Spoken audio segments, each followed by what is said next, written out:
రెండు తెలుగు రాష్ట్రాలు రెండు భిన్నమైన దృశ్యాలు. ఒక పసిపాపని కాపాడుకోవడానికి కోట్లాది మంది చేతులు కలిపి 16 కోట్లు పోగు చేశారు. కానీ అదే సమయంలో మరో పసిపాపను కులం పేరుతో, అహంకారం పేరుతో కన్నతల్లి ఒడిలోనే తన్ని చంపేశారు. మానవత్వం గెలిచిన చోట పునర్విక ఉంది.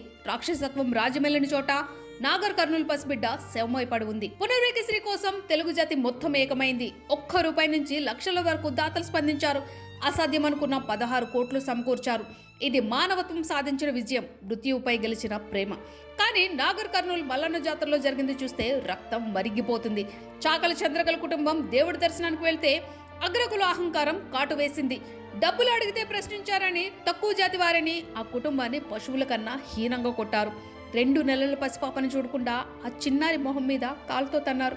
దర్శనం కోసం వెళ్లిన చిన్నారి చివరికి శ్మశానానికి చేరుకుంది. పునర్విక కోసం 16 కోట్లు ఇచ్చిన సమాజంలోనే కేవలం కులం పేరుతో ఒక పసిపాపను చంపేసే మృగాలు కూడా ఉన్నారా? అధికార పార్టీ అండ ఉంటే పసి ప్రాణం తీసినా చెల్లుతుందా? బాధితులకు న్యాయం చేయాల్సిన పోలీసులు తిరిగి వాళ్ళనే బెదిరించడం ఏ రకమైన ప్రజాస్వామ్యం?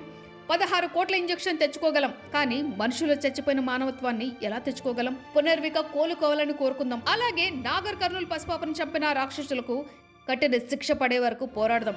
డబ్బు గెలిచిన చోట ప్రాణం నిలబడింది. అహంకారం గెలిచిన చోట పసిపాప ప్రాణం పోయింది. మీరు ఎటువైపు ఉంటారు? మానవత్వం వైపా లేక మృగత్వం వైపా? ఆలోచించండి.